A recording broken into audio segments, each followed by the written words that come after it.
How we doing, my man? What's up, bud? Can you hear me? Yeah, I can hear you perfectly. Awesome. How's your day going so far?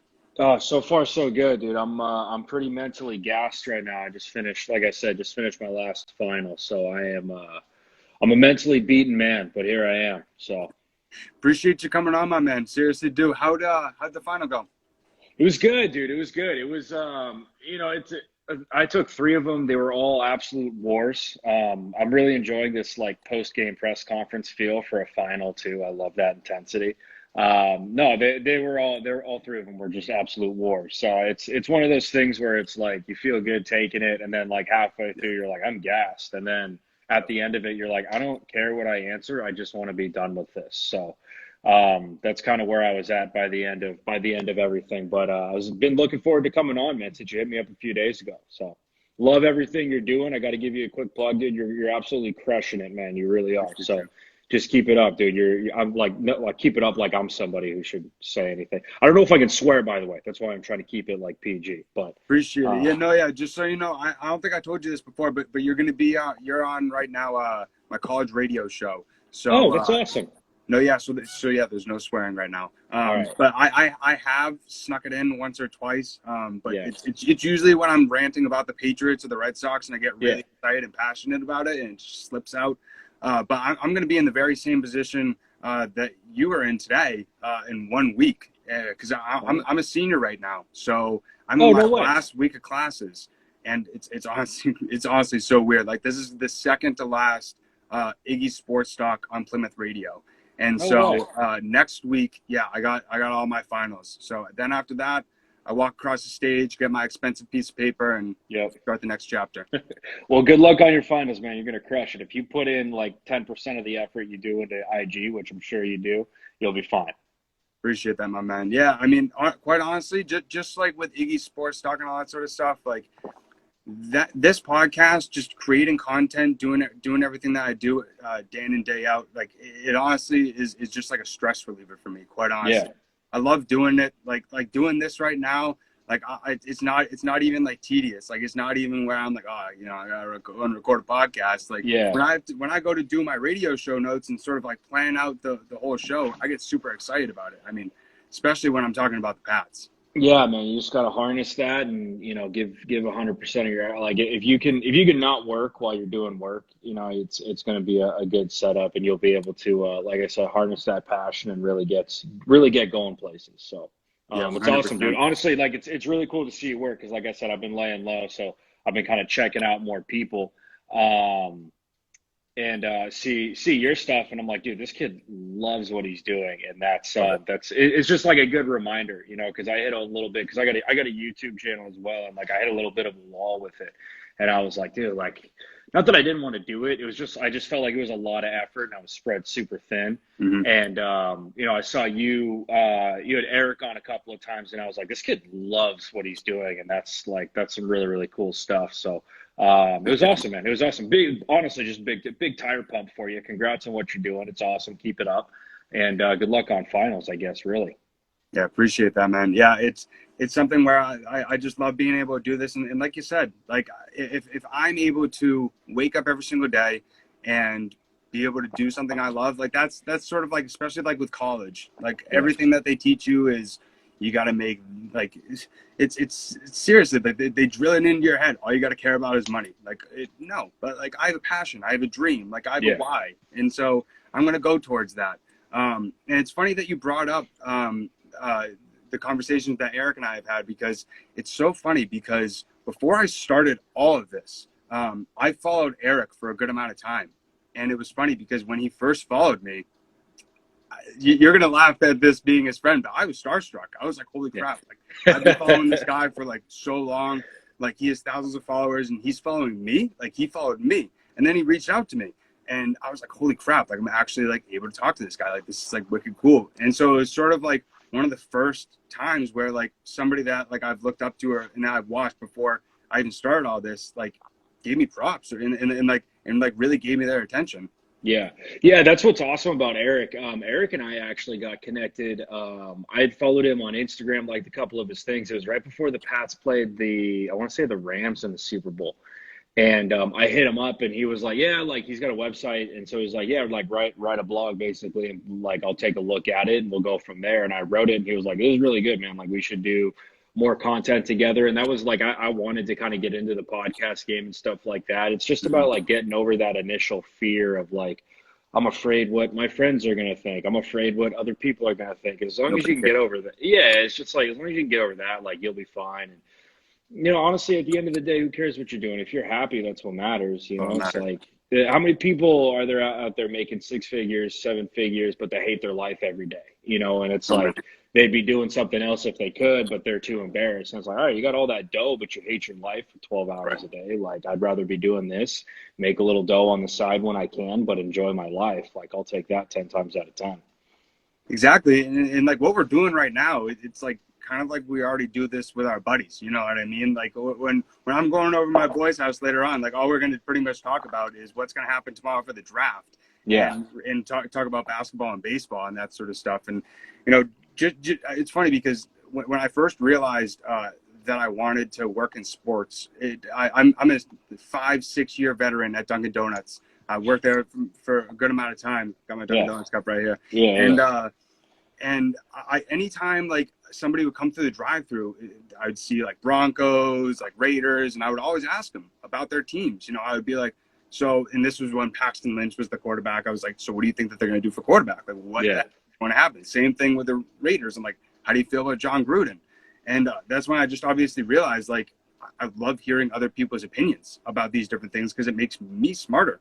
Yeah. Oh, 100%. Yeah, and that's another thing that is interesting about like fandoms and stuff is you get people like there's kind of like two types of fans, right? There's kind of, and I don't want to throw shade, but there's like the ignorant, like blinders on kind of Mm-hmm. fan where like, and really with that sector, there's like two other branches where it's like the pessimist and the optimist.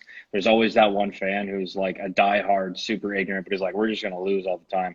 And then Right. there's the optimist who's like, we're going to go 16-0 and win the Super Bowl by 40 points. And so it's like, it's interesting because once you open up your mind to other theories and you kind of put your ego away because your ego can kind of get in the way sometimes, not you specifically obviously, but just people in 100%, yeah. general.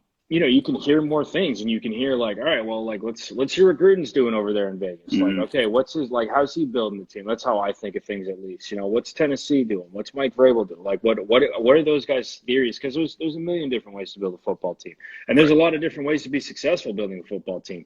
But there's getting to that elite level, there's definitely something different in cats who do that. So, but anyway, yeah, you got to be open minded when you're talking to fans, dude. Like, even if I'm talking to, like, there are some teams that I dislike, but honestly, like coaching in college and coaching in high school, playing in both, like, it kind of opens your mind to like putting the fandom in the back pocket and appreciating football for football. Like if I see, like if the Patriots are playing and it's like a great game plan, like when the Pats lost to the Eagles in the Super Bowl, yeah, I wanted the Pats to beat the Eagles, Mm-hmm. 100%. I'm a Patriots fan. But at the end of the day, I looked at that game plan that Philadelphia had drawn up and I was like, that was a pretty sick game plan. Like what they did there was pretty Definitely. cool. And then, looking at it from, Patricia's perspective, why wasn't he doing certain things? So it just kind of opens your mind like I said, when you're open-minded, you can see different theories and it'll help you bring in different input and smarter input when you're talking with other people about football and with any sport. I'm sure. I just Right. know football, so that's why I always use that as an example.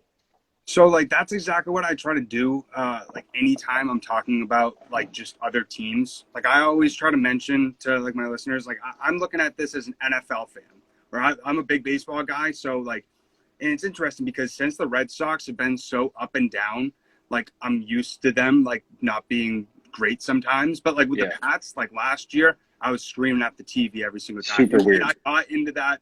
I got into that bias. I was Yeah. super frustrated. Yeah. And I wasn't looking at it like from an NFL fan, and it is Yeah. funny because when I don't look at it from an NFL fan, and even when all that stuff happened with the Patriots during free agency, oh boy, I loved getting that confidence back of you hate us because you ain't us. Yeah, exactly. Right. Yeah. It's just like that swagger back. But no, it is interesting, man. It's like, last season was weird for a lot of Patriots fans. And my whole thing was like, all right, they're going from, Brady, who is a much, much different quarterback than Cam Newton, like completely different.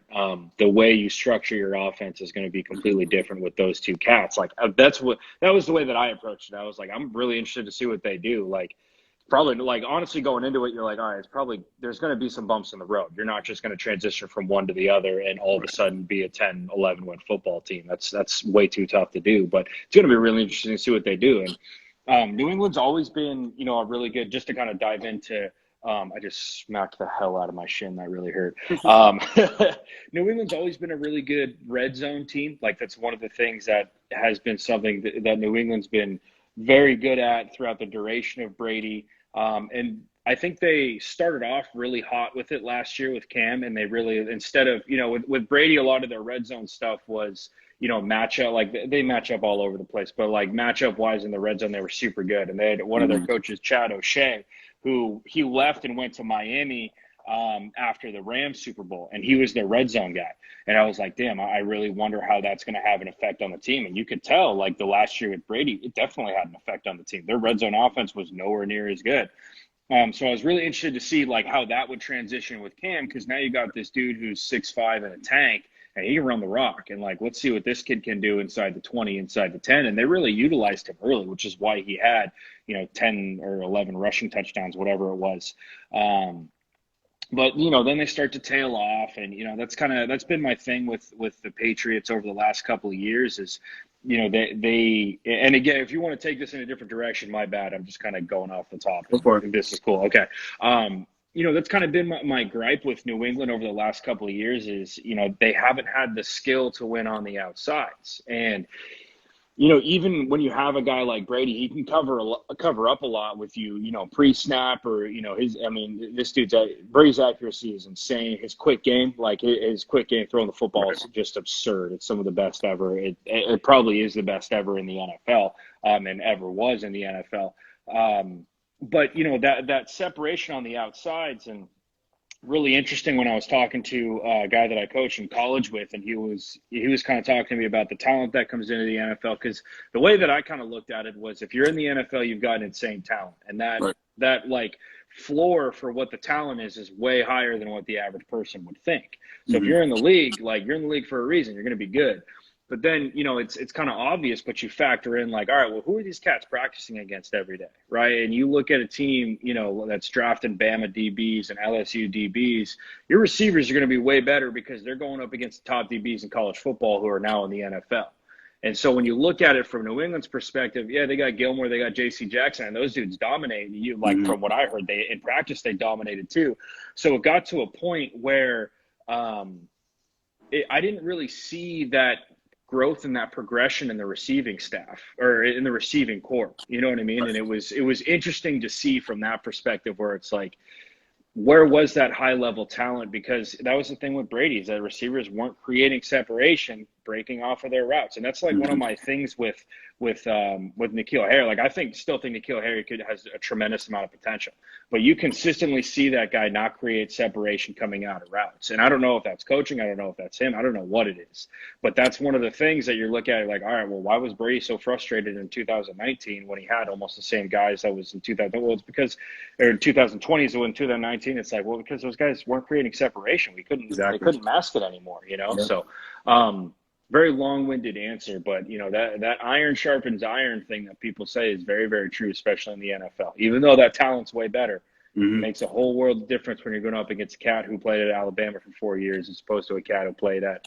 a D2 school or a D1 AA school, whatever it is. So, not that those guys can't be good; those guys can still ball, but very rarely, as opposed to the SEC dudes. That offense in 2019, I mean, you explained it perfectly. I mean, the red zone offense was terrible. I mean, I remember every single time Brady would get in the red zone, he would either throw it to over the end zone, or it would just be an incomplete pass, and then they would ultimately have to kick a field goal.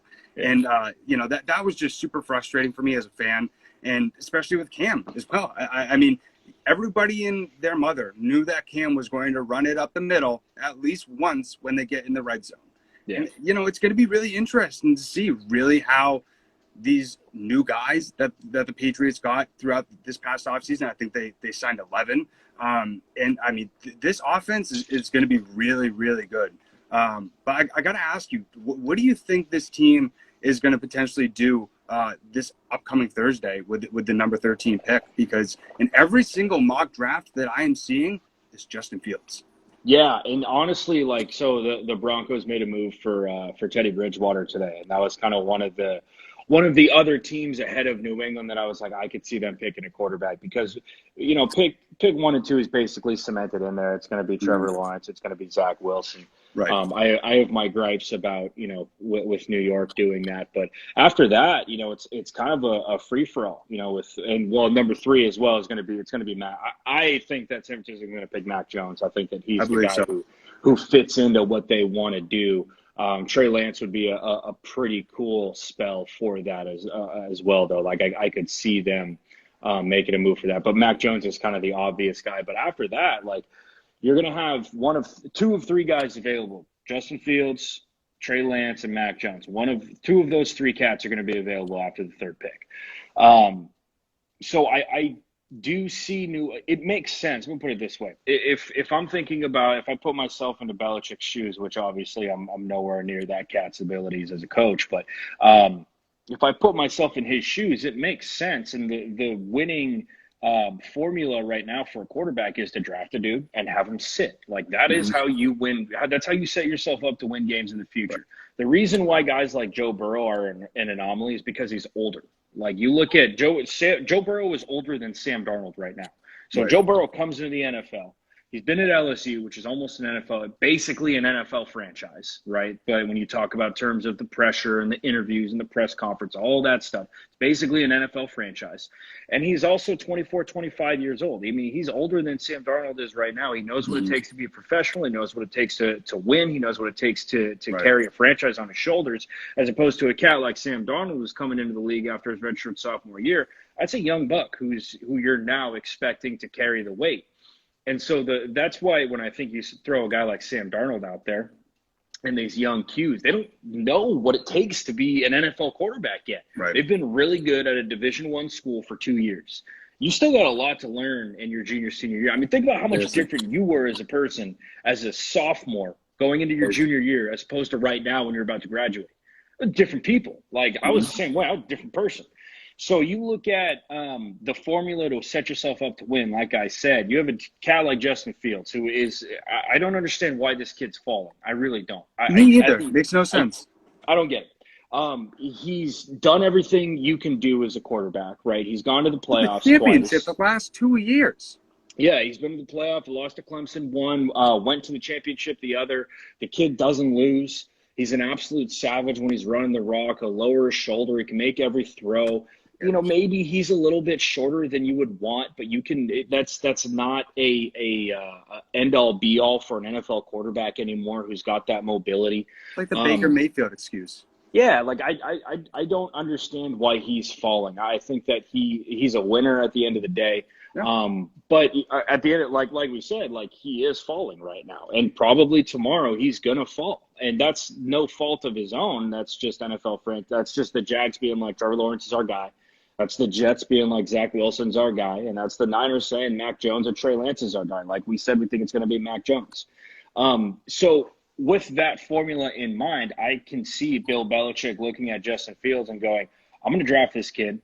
I'm going to sit him for a year behind Cam Newton. And if Cam Newton balls this year, maybe they sign Cam Newton to another 1-year deal, right? I don't think, and that's a prove it deal once again with Cam Newton, which I respect the hell out of him for signing that back-to-back years. It's betting on yourself, and I absolutely love that about him. But like I said, that's the formula right now. Draft Justin Fields, have him sit for a year behind Cam Newton, and then get this kid out there and ready to win some football games, learning that offense, knowing that offense. Because, another thing, and this is super long-winded. If you have another question, then by all means go ahead. But the NFL has so much movement every year with players. Every year, players are going from team to team.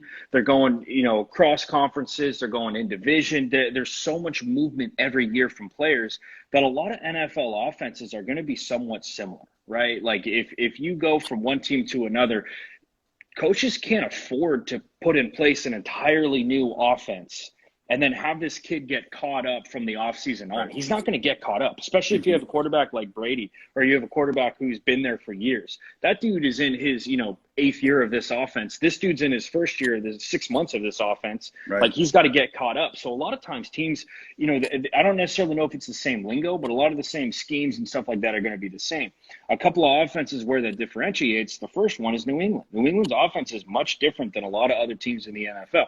So it doesn't necessarily always make sense to go get a kid and expect him to make him to play right away like Justin Fields. You can't draft Justin Fields in New England. You can't draft any rookie Q in this offense and plug him in and be like, all right, he's going to throw for 35 touchdowns and 8 picks and we're going to roll into the playoffs. It's not going to work. He has to sit. He has to learn. He has to soak up that knowledge in that offense, which is why I think it makes sense to draft him, have him sit behind Cam Newton, and then break the chains off that kid and let him go. Because he's going to be an absolute stud once he gets there. I really seriously. I honestly think that is the ultimate plan, because it's ironic, because I was watching Colin Cowherd and they did a whole mock draft, and ironically, who fell on number 13? Justin Fields. He was literally the last person standing. And Colin looked at his co-host and goes, is this for real? Like, could we actually see this happen?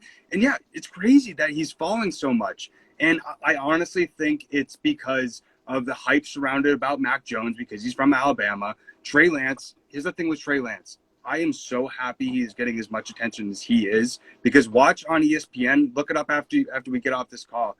Trey Lance, out of college or going into college, nobody wanted to. Nobody was recruiting him as a quarterback other than North Dakota. They were recruiting him as a running back and a wide receiver, just like Jalen Hurts, just like Lamar Jackson. And I think it's incredible that he's getting this much praise. And it could go back and forth between Mac Jones and Trey Lance. That's why I've at least been hearing at number 3. But with Zach Wilson, kind of going off of what you said, I am just so concerned that it's either going to be Mac Jones or Zach Wilson, that we're going to be looking back in 4 years and saying that right there is Mitchell Trubisky 2.0, where a team had to trade up all these picks, and we're looking at a guy who is trying to prove himself after one season. And even Zach Wilson, I mean, you brought it up perfectly, and I hadn't thought about this before. The Jets are doing insanity. They're doing the same thing over and over again, expecting different results, thinking that Zach Wilson, 23-year-old, just like Sam Darnold, had to be pushed into a crappy team and get forced into a team that doesn't have any offensive line. Remember, that happens with every quarterback, Joe Burrow. And I'm just very nervous that his skill is going to be wasted.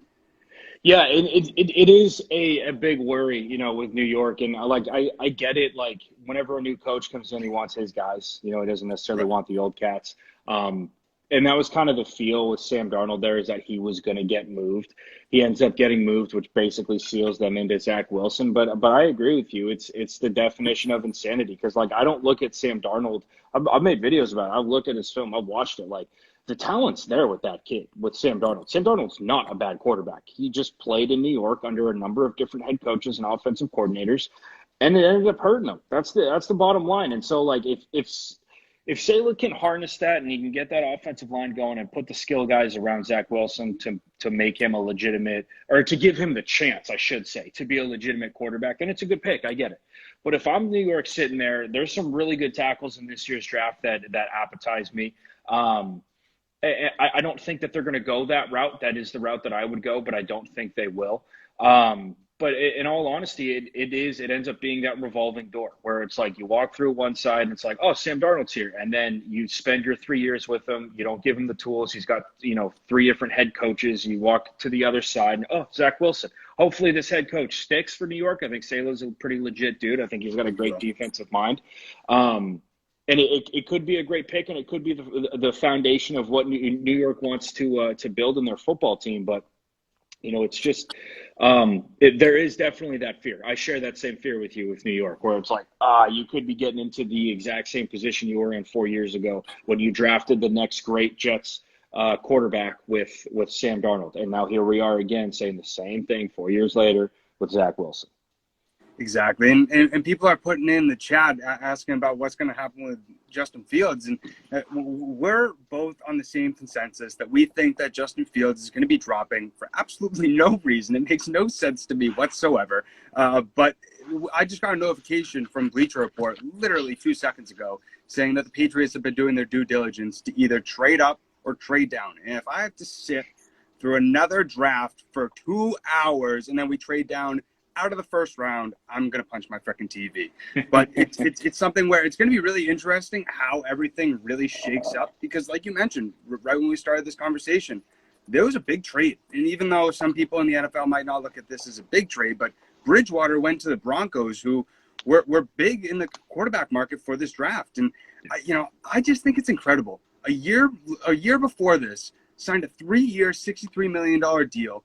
And he led the Panthers obviously to a disappointing 5-11 season, but now we're seeing him just get traded immediately. And obviously now they have Darnold, but I've been seeing some people saying that even though that they trade for Bridgewater, this directly means that the Broncos want Trey Lance. They want him to sit behind Bridgewater, and then they're going to do whatever they want with Locke and Bridgewater. But I just think it's crazy if you have 3 quarterbacks on your depth chart who all could potentially be starters.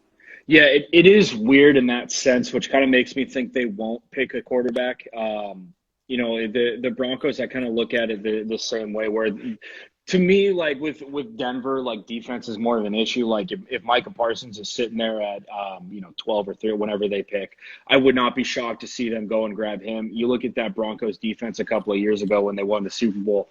That defense was first off, it had an absolutely insane defensive line, like a defensive line that was tops in the NFL of all time. I mean, I think they had like Elvis. I don't know if they had Elvis Dumer, but they had DeMarcus Ware, they had Von Miller, they had Malik Jackson, they had another cat who was just insane. But they had a host of dudes who were just freaks up front, and then they had 2 linebackers who could run with receivers. I mean, they had Brandon Marshall was one of them, and Danny Trevathan was the other one. Those 2 cats are athletic, fast line. Those are your hybrid linebackers in today's NFL. Dudes who you look at and you were built in a lab. You shouldn't be able to move as fast as you do. You shouldn't be able to hit as hard as you can, but you do, and we want you in Denver. To me, Micah Parsons makes more sense to them. If they went with that quarterback route, it just doesn't make sense to me to have Drew Lock, unless they want to move Drew Lock, and unless they have suitors for Drew Lock. Then maybe we have a case here.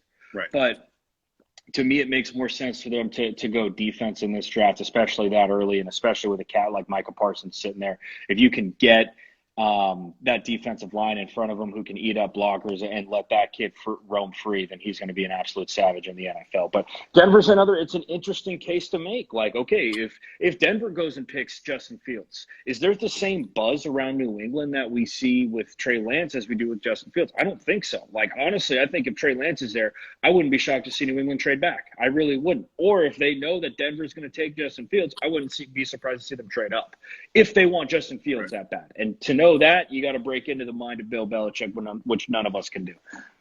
No, nobody can predict what Bill is going to do. Never. But no. I think it's going to honestly be a situation potentially where we see kind of like what you brought up.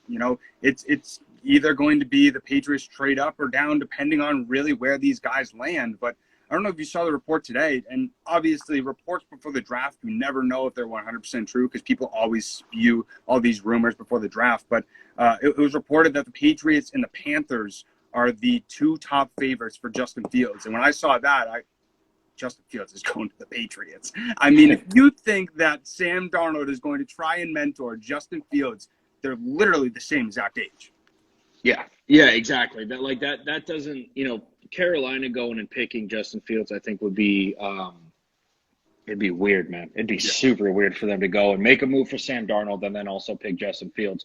I mean, if you want a way to shake Sam Darnold's confidence before he even takes a snap for you, go ahead and draft Justin Fields, because that's exactly not that it's going to shake his confidence, but he's going to sit there and be like, all right, well, why did you trade for me then? Like you had the number 8 pick, whether you traded for me or not. Why would you go and trade for me? Like if you're going to go and draft my replacement in 4 years or in 2 years, whatever.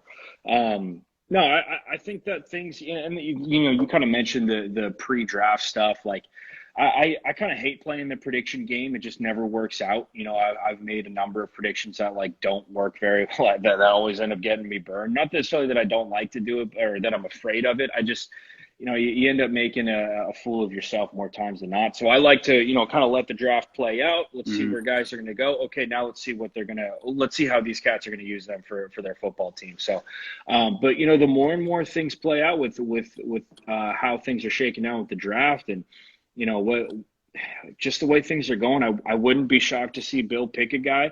I also wouldn't be shocked to see Bill, you know, load up on 2 first-rounders for the next couple of years and trade that pick away. I don't know. Nobody knows. You know, whatever. Like I said, it is the time of the year where everybody wants to play expert, right? Everybody wants to play the expert right now because everybody, I had the inside scoop. I knew this. I knew that. It's like, dude, you don't know anything. You're throwing stuff at a wall and seeing what sticks, and maybe you just happen to be right about something. Like, I very rarely, unless it's like outside of the top 3, because you can kind of piece things together then, that do I see predictions like this work out. So like I usually stay out of it, but it's going to be interesting, man. I'm pretty fired up for tomorrow. I'm pretty fired up. Me too.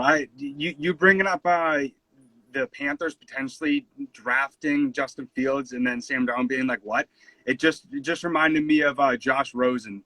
I'm like, bro, he would just be like, are you serious right now? It's crazy because I don't even know where Josh Rosen is right now. I don't even know. I don't. The Bucks, 49ers. I thought he was with Tampa, but I mean, dude, talk about a guy who, you know, and again, I don't know what this kid's like in a locker room, and that's kind of always. That's always something that, you know, it definitely plays a factor. But do you remember what he said in his post draft press conference? The 10 teams who drafted before me are going to regret it. Yeah, right. I mean, DK Metcalf can say that. Now stop.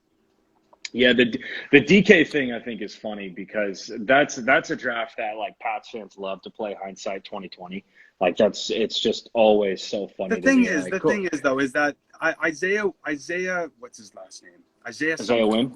Yes. So I was very frustrated when the Patriots drafted him, and Calvin Ridley was just on the board, and Bill just completely ignored the fact that, you know, this guy's a top 3 wide receiver in the draft right here, and now we're seeing him potentially even like top 15 right now in the NFL.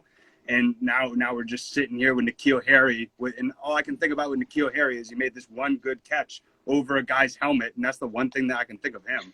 But it's something where with this team, I got to ask you, Cam, just if they don't draft a quarterback and they're sitting there at number 13, who else do you think that they could potentially draft on this big board?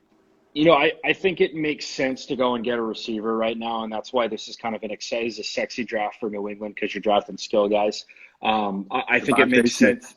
Yeah. I mean, it makes sense to go and that is one thing, though.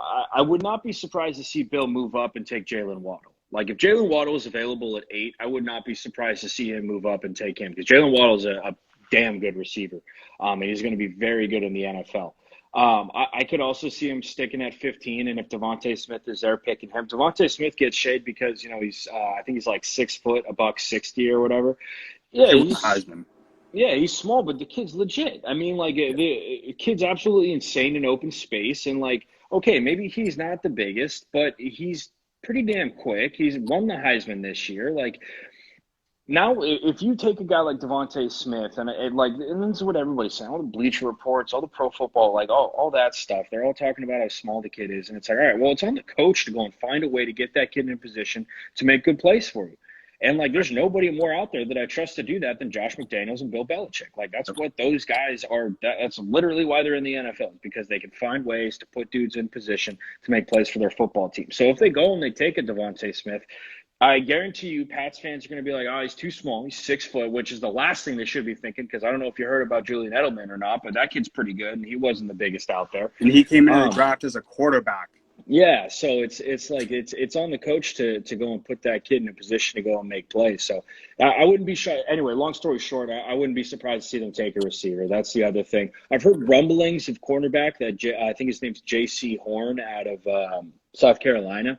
He's pretty good at corner. You know, that's kind of – I look at that, and if I see that, I think a contingency plan in case J.C. Jackson moves on. That's kind of what I think.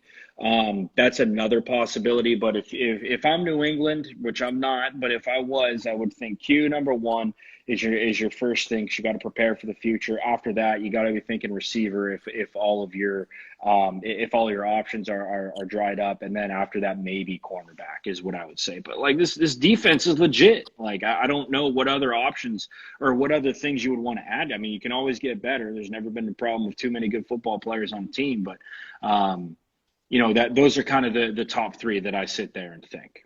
Yeah, I completely agree. And when you just said this defense is good, I think it's hysterical when Patriots fans try to act like the moves that the Patriots made last year. I saw this on Twitter. They're like, that's not going to do anything for the defense. Am I the only one that remembers this was the number one defense? And then we also had 8 guys opt out for COVID. Like, where was Hightower last year? Where the heck was Chung? Yeah. Oh, yeah, those guys usually make the plays on defense. That's what it is. But, it's going to be a really fun and exciting draft. I mean, it's really essentially the whole new exciting chapter of the NFL. But Cam, really appreciate you taking the time to give me your thoughts on this draft and especially what the Patriots are going to do this Thursday. But where can people find you? Yeah, no, thanks for having me on first and foremost. You guys can find me on YouTube right now. I'm on the HookCam is the channel name. Eric, my boys Eric and Mike, we go live every Tuesday at 8 o'clock Eastern. I got to make that adjustment because I'm out here on the West Coast, but 8 o'clock Eastern every Tuesday, you're going to find us. We're going to have a big draft show tomorrow night. We'll start about an hour beforehand. Iggy, we're hoping that you'll come on. You'll grace us with your presence. Hopefully you can squeeze that in. But yeah, no, we're live every Tuesday on the HookCam's channel, and we'll look forward to seeing you guys there. But Iggy, thanks for having me on, man. I really appreciate it. Absolutely, 100%. I was just thinking about this. Before the Patriots season starts, I got to get you, Mike, and and Eric on. We got to do a whole sort of Patriots like season preview after this whole draft happens when the Patriots get Justin Fields. Knock on wood, don't worry. But yeah, we definitely got to do that 100%. Yeah, I'm all about it, man. I'm all about it, man. Just let me know. So keep it up, big dog. You're grinding out there. I love it. Appreciate it, my man. Thank you so much. Have a great rest of your night. All right, buddy. Take it easy. Peace.